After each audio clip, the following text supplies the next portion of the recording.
Hello everyone, this is Atul from Edureka and welcome to today's session on what is machine learning. As you know, we are living in a world of humans and machines. The humans have been evolving and learning from the past experience since millions of years. On the other hand, the era of machines and robots have just begun. In today's world, these machines or the robots are like they need to be programmed before they actually follow your instructions. But what if the machines started to learn on their own? And this is where machine learning comes into picture. Machine learning is the core of many futuristic technological advancement in our world. Today you can see various examples or implementation of machine learning around us, such as Tesla's self-driving car, Apple Siri, Sophia AI robot, and many more are there. So what exactly is machine learning? Well, machine learning is a subfield of artificial intelligence that focuses on the design of system that can learn from and make decisions and predictions based on the experience, which is data in the case of machines. Machine learning enables computer to act and make data-driven decisions rather than being explicitly programmed to carry out a certain task. These programs are designed to learn and improve over time when exposed to new data. Let's move on and discuss one of the biggest confusion of the people in the world.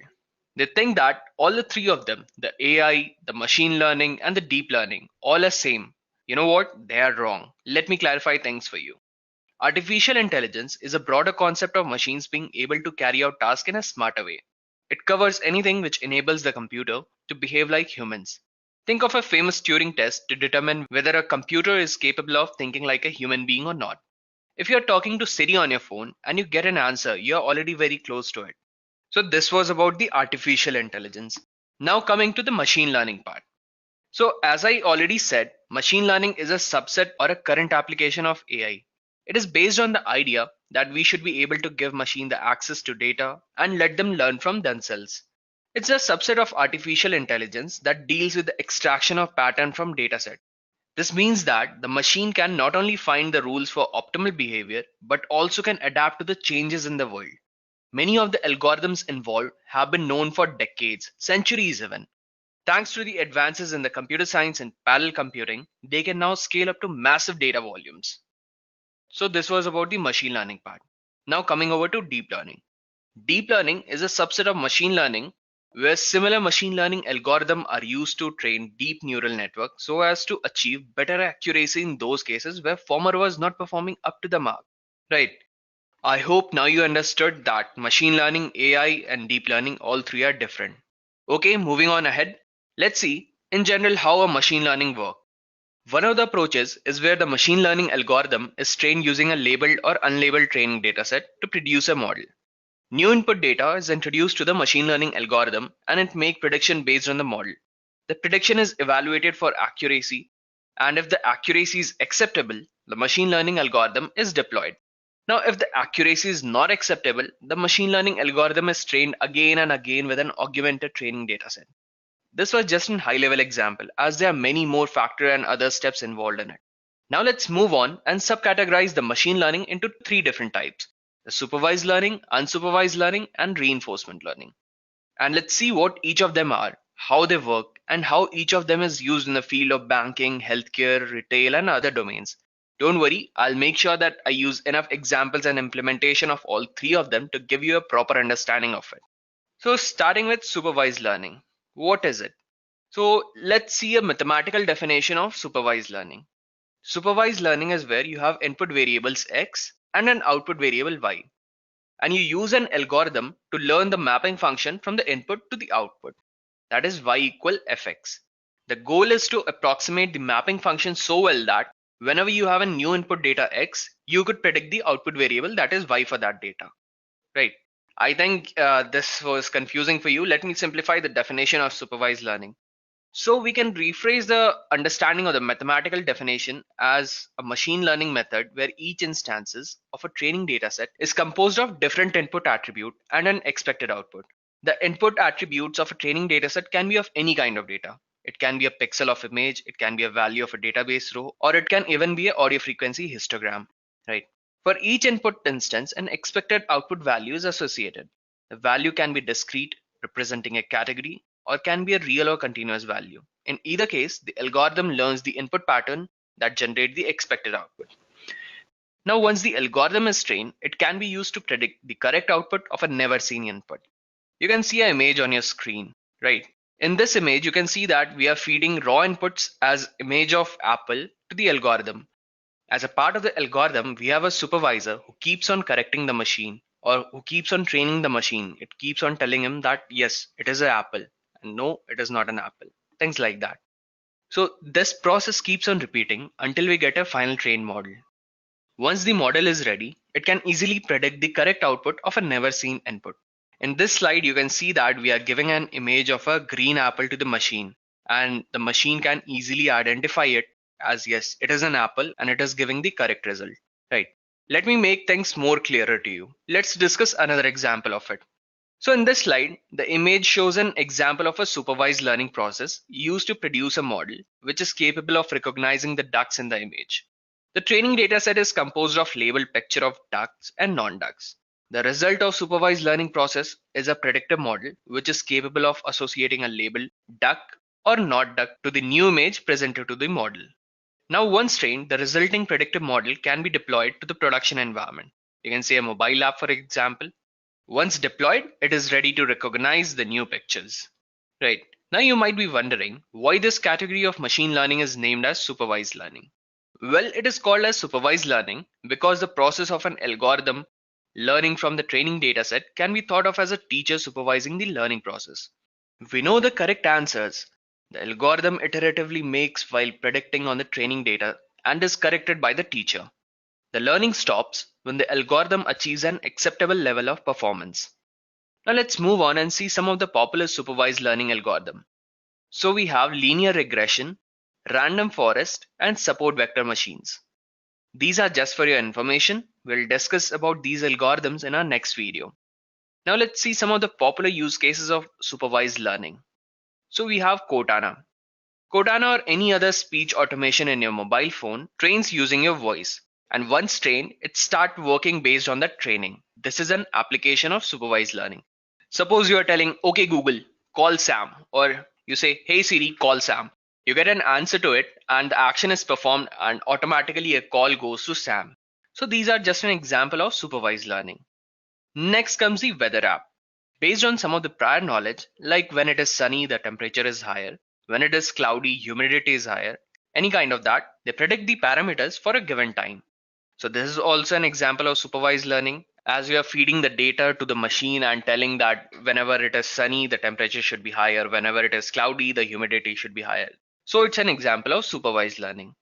Another example is biometric attendance, where you train the machine and after a couple of inputs of your biometric identity, be it your thumb, your iris, or your earlobe, or anything, once trained, the machine can validate your future input and can identify you. Next comes in the field of banking sector. In banking sector, supervised learning is used to predict the credit worthiness of a credit card holder by building a machine learning model to look for faulty attributes by providing it with a data on delinquent and non-delinquent customers. Next comes the healthcare sector.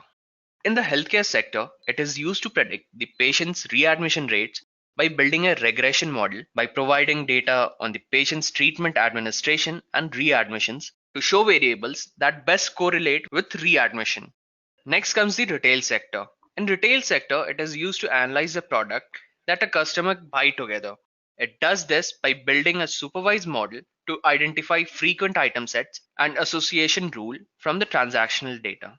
Now let's learn about the next category of machine learning, the unsupervised part. Mathematically, unsupervised learning is where you only have input data X and no corresponding output variable.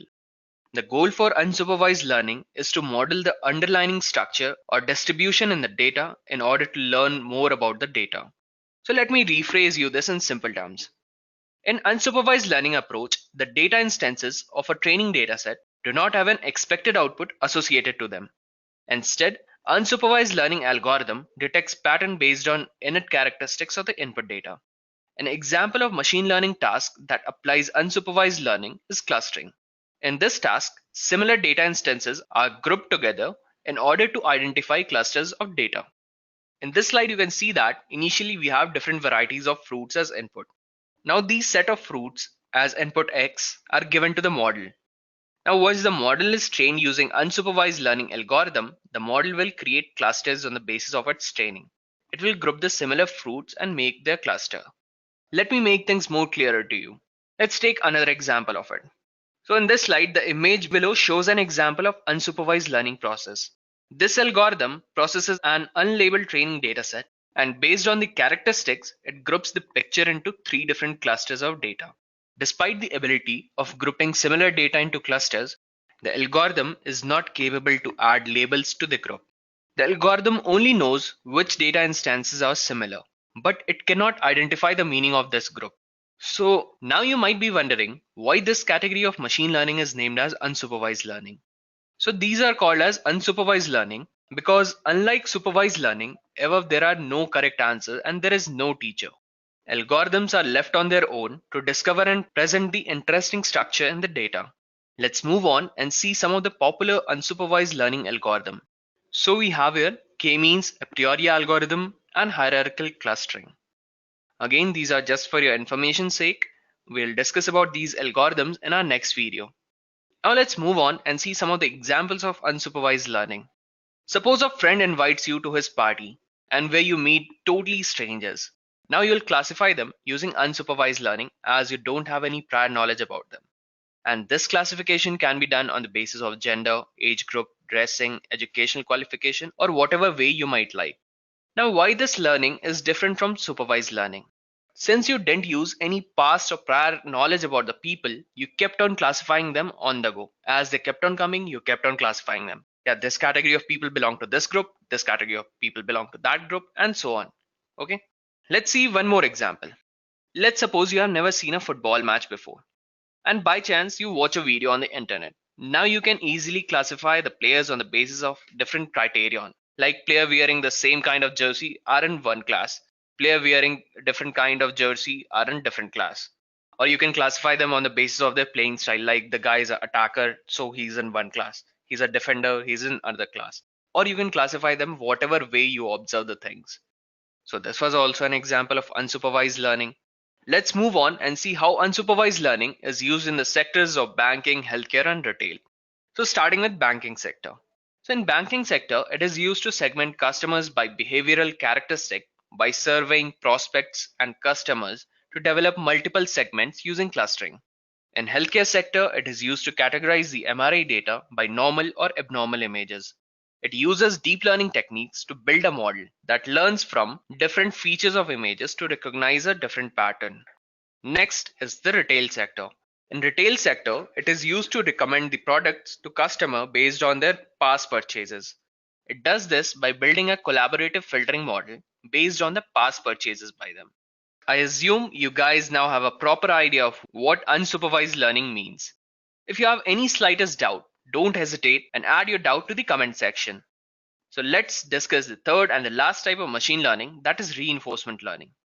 So what is reinforcement learning? Well, reinforcement learning is a type of machine learning algorithm which allows software agents and machine to automatically determine the ideal behavior within a specific context to maximize its performance. The reinforcement learning is about interaction between two elements, the environment and the learning agent. The learning agent leverages two mechanisms, namely exploration and exploitation.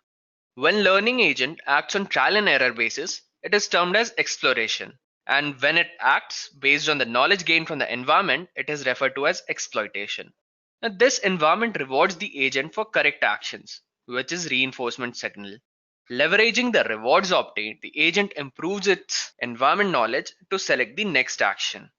In this image, you can see that the machine is confused whether it is an apple or it's not an apple. Then the machine is trained using reinforcement learning. If it makes correct decision, it gets rewards point for it. And in case of wrong, it gets a penalty for that. Once the training is done, now the machine can easily identify which one of them is an apple. Let's see an example. Here we can see that we have an agent who has to judge from the environment to find out which of the two is a duck. The first task he did is to observe the environment. Next, he selects some action using some policy. It seems that the machine has made a wrong decision by choosing a bunny as a duck. So the machine will get penalty for it. For example, minus 50 point for a wrong answer. Right. Now the machine will update its policy and this will continue till the machine gets an optimal policy. From the next time, machine will know that bunny is not a duck. Let's see some of the use cases of reinforcement learning. But before that, let's see how Pavlov trained his dog using reinforcement learning, or how he applied the reinforcement method to train his dog. Pavlov integrated learning in 4 stages. Initially, Pavlov gave meat to his dog, and in response to the meat, the dog started salivating. Next, what he did, he created a sound with the bell. For this, the dog did not respond anything. In the third part, he tried to condition the dog by using the bell and then giving him the food. Seeing the food, the dog started salivating. Eventually, a situation came when the dog started salivating just after hearing the bell, even if the food was not given to him, as the dog was reinforced that whenever the master will ring the bell, he will get the food. Now let's move on and see how reinforcement learning is applied in the field of banking, healthcare, and retail sector. So starting with the banking sector. In banking sector, reinforcement learning is used to create a next best offer model for a call center by building a predictive model that learns over time as user accept or reject offer made by the sales staff. Fine. Now in healthcare sector, it is used to allocate the scarce medical resources to handle different type of ER cases by building a Markov decision process that learns treatment strategies for each type of ER case. Next and the last comes the retail sector. So let's see how reinforcement learning is applied to retail sector. In retail sector, it can be used to reduce excess stock with dynamic pricing by building a dynamic pricing model that adjusts the price based on customer response to the offers. I hope by now you have attained some understanding of what is machine learning and you are ready to move ahead. If you like this video, stay tuned for my next machine learning tutorial, and yes, don't forget to hit the bell icon and subscribe yourself for our upcoming tutorial series. Before I end this video, if you have any confusion regarding the topic, you can add your query to the comment section. Thank you. I hope you have enjoyed listening to this video. Please be kind enough to like it, and you can comment any of your doubts and queries, and we will reply them at the earliest. Do look out for more videos in our playlist and subscribe to Edureka channel to learn more. Happy learning!